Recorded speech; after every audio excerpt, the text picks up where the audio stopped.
Wait, that's happened? But Christmas replaced all these holidays? Imagine a winter so full of festivals that Christmas was just one option on a crowded calendar.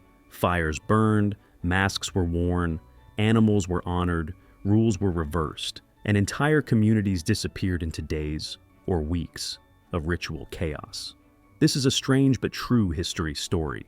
Long before Christmas became the dominant winter celebration, the coldest season of the year was packed with festivals just as wild, meaningful, and symbolic.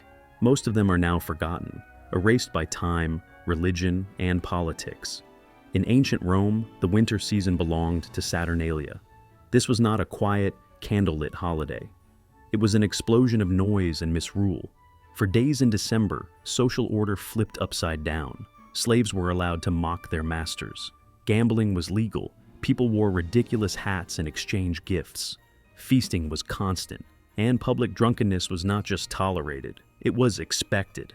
Saturnalia wasn't about peace and goodwill, it was about controlled chaos, a temporary release valve before order snapped back into place.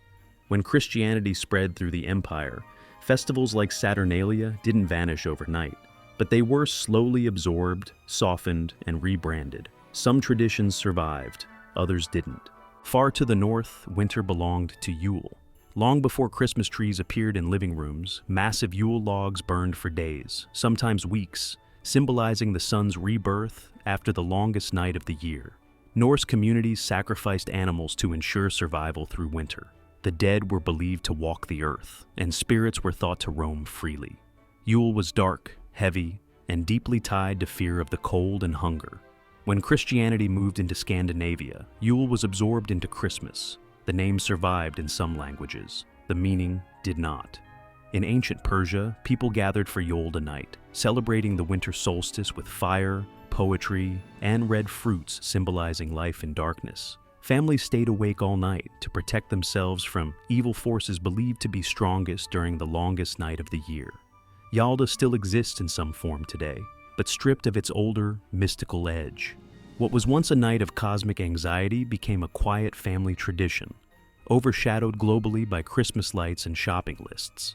In medieval Europe, winter festivals weren't always gentle or holy.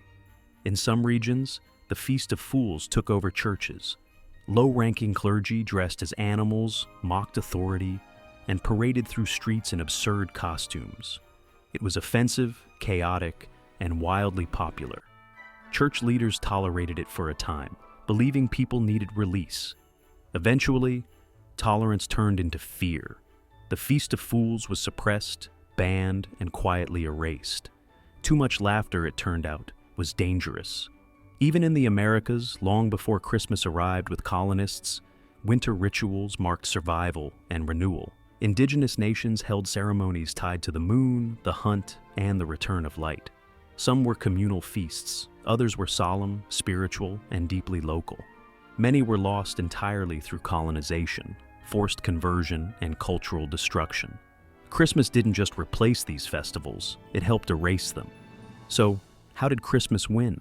It wasn't just faith, it was flexibility. Christmas absorbed pieces of older festivals, the feasting, the lights, the gifts, the greenery, while discarding the chaos, the fear, and the uncomfortable parts.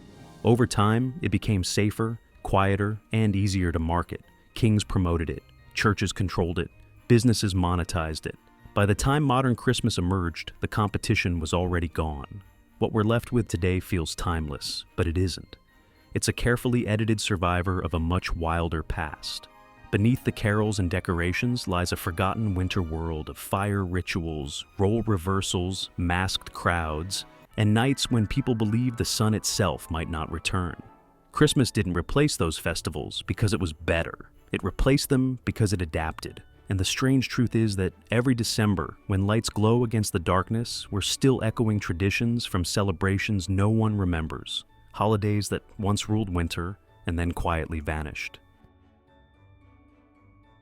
If you enjoyed this strange piece of history, give it a like and don't forget to subscribe for more.